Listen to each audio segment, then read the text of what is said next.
Asma waa gabadha ayar ee ku nool magaalada Hargeysa. Waxa bariyaha social media qabsaday qiso yaraanteeda ay soo martay.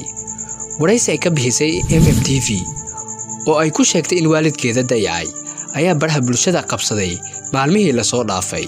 Qof kasta oo daawadayna uu la alool humaaday. Asma hooyadeed iyo aabaheed ayaa kala tagay iyadoo aan waxba garanayn. balse iyadu waa dhibana nolosha lagu soo eelay.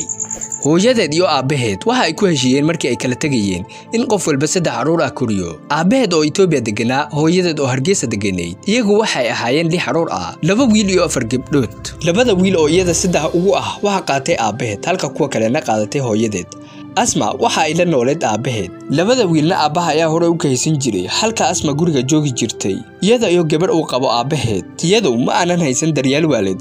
iyadu waxay weyday hooyo u qabaysa ama timaha u hagaajiso. aabaheed oo 9 habeenimo soo hooyin jiray kadibna iska seexanayay. muddo kadib Asma waxa ay gartay in hooyo la'aan hayso, kadibna waxay aabaheed u sheegtay in hooyadeed loo geeyo.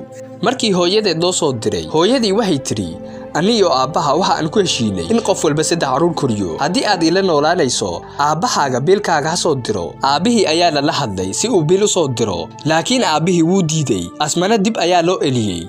dhowr jeer markay soo baxsatay kadib habeenada ka mid ah ayaa waxa dhacday Asma oo joogta guriga hooyadeed. habeenkii markii la gaaray 10kii habeenimo, Asma iyo dharkii ay wadatay ayaa laga soo tuuray banaanka, kadibna irda laga soo hirtay.